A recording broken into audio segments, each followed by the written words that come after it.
Guys, स्वागत है आपका हमारे YouTube चैनल एक्सप्लेन गुरु में। आज हम जिस मूवी को एक्सप्लेन करने वाले हैं उस मूवी का नाम है सेंटीग्रेड, जहां हमें एक कार के अंदर एक कपल को दिखाया जाता है जिसमें लड़की का नाम होता है नियोमी। उसके साथ उसका हस्बैंड मैथ्यू भी है। नियोमी देखती है कि उसकी गाड़ी के चारों तरफ बर्फ जमी हुई है। अब नियोमी दरवाजा खोलने की काफी कोशिश करती है, लेकिन वो दरवाजा नहीं खुलता क्योंकि गाड़ी के चारों तरफ बर्फ जमी हुई है। अब उसका पति मैथ्यू भी उठ चुका है। अब वो कार स्टार्ट करने की कोशिश करता है, लेकिन कार स्टार्ट नहीं होती। अब ना ही इनके फोन में सिग्नल होता है जिससे ये किसी को कॉल कर पाए, और ना ही यहाँ पर कार का कोई दरवाजा खुल रहा है। दरअसल इनकी कार बर्फ के नीचे दफन हो चुकी है। अब होता यह है कि एक रात पहले ये लोग इसी रास्ते से अपनी होटल की तरफ जा रहे थे, लेकिन तभी बर्फीला तूफान शुरू हो गया था, जिस वजह से मैथ्यू ने अपनी गाड़ी को साइड में लगा दिया। अब इन दोनों से गलती ये हो जाती है कि ये दोनों के दोनों सो जाते हैं, और जब ये लोग उठे तब तक इनकी गाड़ी बर्फ के नीचे दफन हो चुकी थी। अब इन्हें यह तक भी नहीं पता कि अभी भी तूफान है या थम गया है। साथ ही नियोमी जो 8 महीने से प्रेग्नेंट है, उसकी हालत भी अब खराब होने लगती है क्योंकि टेम्परेचर काफी नीचे जा रहा होता है। अब ये सोच रहे होते हैं कि इस रोड से कोई गुजरेगा तो उसे इनकी गाड़ी दिख जाएगी और इनकी जान बच जाएगी, पर इन्हें नहीं पता कि बाहर कोई भी रोड नहीं बची है। पूरी की पूरी रोड बर्फ से ढक चुकी है। अभी भी तूफान बाहर चल रहा होता है। अब इनके पास खाने की सप्लाई होती है जिन्हें ये छोटे छोटे मील में कन्वर्ट कर लेते हैं ताकि ये कम से कम खाए और इनका खाना ज्यादा से ज्यादा वक्त चल सके। अभी अपने पास जब खाने की सप्लाई चेक करते हैं तब इन्हें पता चलता है कि इनके पास 12 दिन का खाना है और 2 पानी की बोतल है। लेकिन नियोमी चाहती है कि ये जल्द से जल्द यहाँ से बाहर निकल जाए, लेकिन मैथ्यू ऐसा नहीं चाहता क्योंकि उसे नहीं पता कि बाहर की कंडीशन कैसी है। अगर ये गाड़ी के शीशे तोड़कर भी बाहर निकल गए और बाहर जाने का कोई रास्ता नहीं हुआ तो ठंड की वजह से इनकी मौत हो सकती है, और मैथ्यू इस रिस्क को नहीं लेना चाहता क्योंकि वह अच्छे तरीके से जानता है कि उसकी वाइफ प्रेग्नेंट है। अब इन लोगों को इसी तरीके से यहाँ पर 3 दिन बीत जाते हैं, लेकिन आसपास से कोई भी नहीं गुजरता। हालांकि इनके पास खाना पीना और कैंडल भी होती है, जिसकी वजह से इनके 3 दिन आराम से गुजर जाते हैं। हालांकि नियोमी मैथ्यू से इत्तेफाक नहीं रखती। वो गाड़ी के शीशे तोड़कर बाहर निकलना चाहती है, लेकिन मैथ्यू की वजह से वो भी गाड़ी में है और मैथ्यू उसे लेकर कोई भी रिस्क नहीं लेना चाहता। अब इन दोनों के बीच इस बात पर कई आर्गुमेंट भी होते हैं, और अब मैथ्यू कम खाना शुरू कर देता है क्योंकि वह जानता है कि उसकी वाइफ को ज्यादा खाने की जरूरत है क्योंकि वो प्रेग्नेंट है।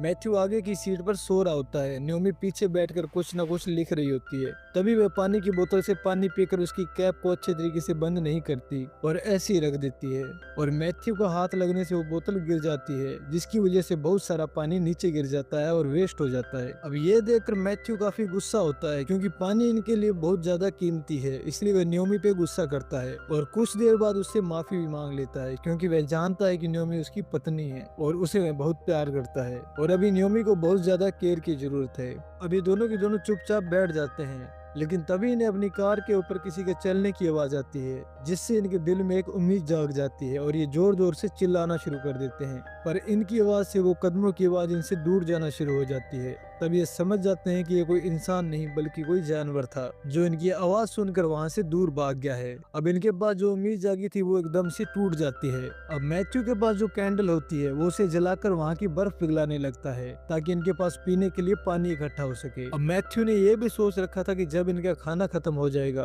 तब ये यहाँ पर बर्फ खा सकते हैं। अब जब मैथ्यू साइड की विंडो से बर्फ पिघला रहा था तो थोड़ी सी विंडो भी खुल जाती है, जिससे उन्हें बहुत अच्छा लगता है। वहीं पीछे नियोमी को दिखाया जाता है जो अपने मोबाइल से खेल रही होती है, और तभी उसका मोबाइल नीचे गिर जाता है जिसकी वजह से उसकी बैटरी बाहर निकल जाती है। वो जल्दी से अपने मोबाइल को उठाती है और उसकी बैटरी लगाकर उसे ऑन करती है। अब उसका मोबाइल ऑन हो जाता है और उसमें नेटवर्क भी आ चुका है, यानी वो अब किसी को भी कॉल कर सकती है। और वो जल्दी से अपने पिता को कॉल करती है और उन्हें बताती है कि हम कहीं बर्फ में फंस चुके हैं, हमें मदद की जरूरत है और मुझे इस लोकेशन के बारे में भी कुछ नहीं पता।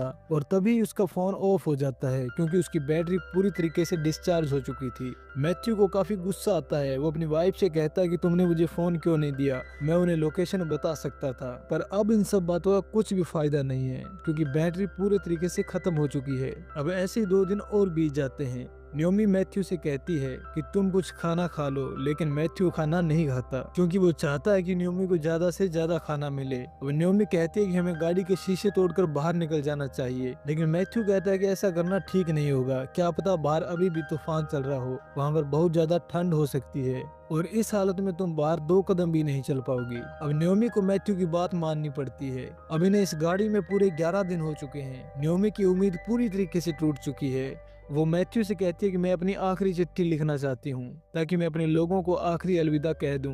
अब ये बात सुनकर मैथ्यू को फिर से गुस्सा आ जाता है। अब वो न्योमी से कहता है कि हम दोनों यहाँ से बचकर जरूर निकलेंगे और तभी इन्हें एक गाड़ी की आवाज सुनाई देती है। दरअसल वहाँ पर बर्फ हटाने वाली गाड़ी आ चुकी है। अब ये लोग बहुत आवाज लगाते हैं लेकिन इसका कोई फायदा नहीं होता क्योंकि वो गाड़ी में बैठा ड्राइवर इनकी आवाज नहीं सुन पाता। अब ये देखकर मैथ्यू का हौसला पूरे तरीके से टूट जाता है, वह रोने लगता है, उसकी आंखों में आंसू आ जाते हैं। पर तभी न्योमी उसे संभालती है। अब कुछ दिन और बीत जाते हैं और आज उन्हें यहाँ पर पूरे 15 दिन हो चुके हैं। अब इनका खाना भी खत्म हो चुका है और ना ही इनके पास पीने के लिए पानी है। अब मैथ्यू ने अपनी गाड़ी की विंडो को थोड़ा सा खोला था, वहाँ से वो बर्फ को पिघलाकर पानी बना लेता है। अब रात को ये दिखाते हैं कि न्योमी की हालत पूरी तरीके से खराब हो जाती है, उसके पेट में भी बहुत ज्यादा दर्द होने लगता है जिससे वह अपना कंट्रोल खो देती है और गाड़ी की हेड सीट को निकालकर शीशा तोड़ने लगती है। लेकिन तभी मैथ्यू उठ जाता है और उससे कहता है तुम्हें शांत रहना होगा, अब न्योमी की डिलीवरी होने वाली है। पर इन दोनों को खुद नहीं पता होता कि डिलीवरी कैसे की जाती है। अब मैथ्यू न्योमी का हौसला बढ़ाता है और उससे कहता है कि तुम्हें हिम्मत से काम लेना होगा, तुम्हें शांत रहना होगा,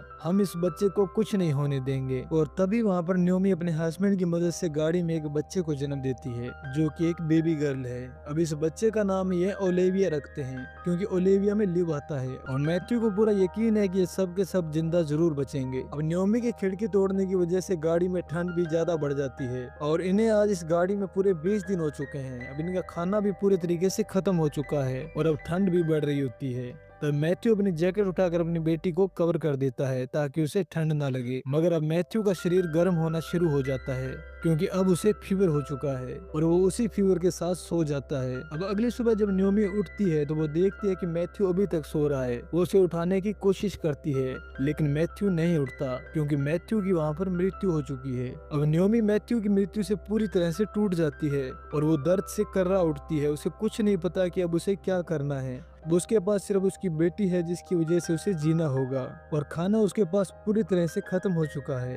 और अब न्योमी वहाँ पर अपनी डायरी को खाने लगती है और उसे आज इस गाड़ी में पूरे 24 दिन हो चुके हैं। अब उसके पास उसके पति की डेड बॉडी होती है जिसके उसने सारे कपड़े ले लिए हैं ताकि उन कपड़ों से उन्हें थोड़ी गर्मी मिल सके। अब 24वें दिन में पूरी तरीके से निडाल गाड़ी में लेटी हुई होती है। तभी हम देखते हैं कि सूरज निकलता है और सूरज निकलने से बर्फ पिघलने लगती है और न्योमी जो उस गाड़ी में पूरी तरीके से हताश है, उसके मुंह पर एक पानी की बूंद गिरती है और वो समझ जाती है कि बाहर बर्फ पिघलना शुरू हो गई है। इसलिए वो बिल्कुल भी टाइम वेस्ट नहीं करती और वहाँ से बर्फ हटाती है और अपनी बेटी को बाहर लेकर निकल जाती है। और वहाँ पर वो अपने पति को भी आखिरी अलविदा कहती है। लेकिन शायद उसकी परीक्षा अभी तक खत्म नहीं हुई। अब गाड़ी से निकलने के बाद फिर से एक बार तूफान शुरू हो जाता है। उसके पास ऑप्शन होता है कि वो गाड़ी के अंदर फिर से एक बार जाए या फिर यहाँ से आगे निकल जाए। अब उसे पता होता है कि गाड़ी के अंदर मौत के अलावा कुछ नहीं है, इसलिए वो अपनी बेटी को लेकर यहाँ से आगे बढ़ना शुरू कर देती है। हालांकि उसके अंदर बिल्कुल भी ताकत नहीं होती लेकिन वो अपनी बेटी को यहाँ से बचाना चाहती है। लेकिन एक माँ की ताकत से वो लगातार आगे बढ़ती चली जाती है। पर पूरा दिन चलने के अलावा भी उसे बर्फ के अलावा कुछ भी नहीं दिखता।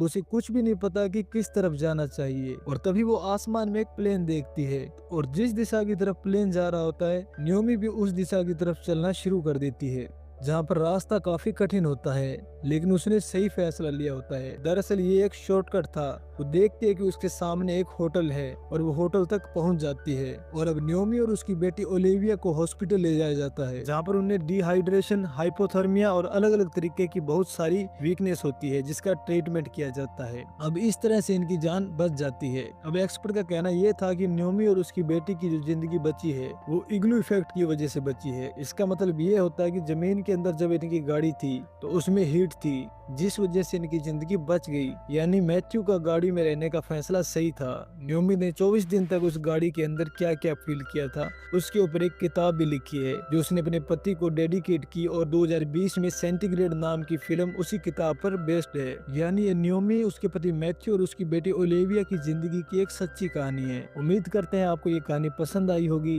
कहानी अच्छी लगे तो लाइक, शेयर और कमेंट जरूर कीजिएगा। Thanks for watching. मिलते हैं किसी और वीडियो में, तब तक के लिए गुड बाय।